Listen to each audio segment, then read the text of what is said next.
It is now time to start taking Luka Doncic seriously as an NBA superstar. He is averaging more points and more assists than anyone in the history of the NBA has at 20 years old. I'm all in on Luka Doncic being a top 10 player in the league. Disagree with me, I dare you. I'm not disagreeing with you. And the thing that I appreciate, he plays in all phases. In this era of analytics, if you notice, yes, he'll shoot the three off the catch or off the dribble, in half court or in transition. But he also plays mid-range. You back up off of him, he'll shoot that 15 to 18-footer. Oh, yeah. He'll snake dribble underneath the basket to find teammates. He grabs boards.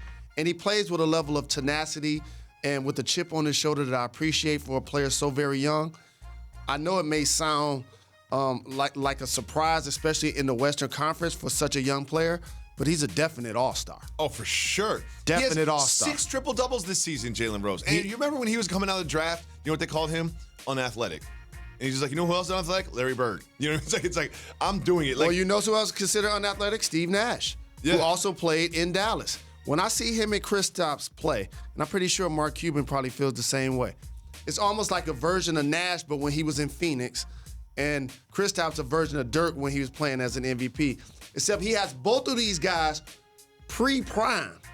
Yes. Pre-prime. Yes. Kristaps is 24. Luka's 20.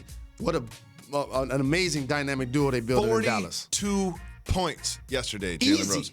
42 points. Easy, though. It's easy work. It don't look like he's going hard for those. We will be watching Luka Doncic get triple-doubles in 10 years. I'm going to watch him play. It will be the year 2029, and we'll be watching Luka Doncic get triple-doubles in the NBA. He got a chance to average a triple-double. That's what Mark Cuban has with the Mavericks. I've said it before, I'm going to say it again. They will win a championship in the next 3 years. This team will win a championship in the next 3 years with Luka and Kristaps, and they will rebuild the pieces around them. Remember, you heard it first, Jalen and Jacoby.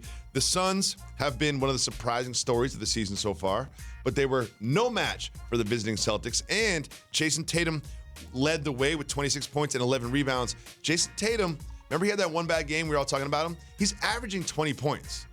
This Celtics team is legitimate. Do you think that they are the best team in the Eastern Conference? So there are two different styles. And by the way, I want to caution fans and media on something. What's that? And I'm glad we don't do that on this show. I probably do what everybody says. Let's not talk about postseason awards in the NBA. Oh, now? In the NFL, we can talk about, okay, Lamar's going to be possibly the MVP. There's only 16 games. But when you see an NBA analyst, and right now at this point in the season, they're talking about who's going to win MVP, that's lazy. You should just change the channel. Boop. For Jason Tatum, as a young player, they keep the floor open. So I think once the postseason comes, their size could be their lack of size and productivity could be an issue when you go against Embiid and Horford, when you go against Greek Freak and Lopez. Yeah. But in the regular season, especially, the Boston Celtics style is tailor-made for it. Kemba can get it in all phases and doesn't necessarily have to be so ball dominant. Jaylen Brown got his new contract. He's comfortable with his game and his role. Smart is their best passer, believe it or not. Great defender, who's also a great defender.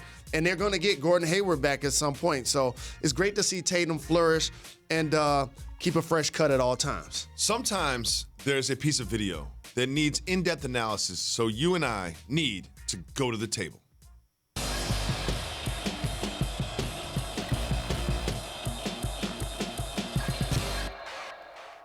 Samir Dowdy had 20 points last night against Colgate, but none were bigger than this three. I want you to watch these 3 points. Look at that. Cross, skirt, yanked it back, and then went back with a step back, turned around before the ball went in.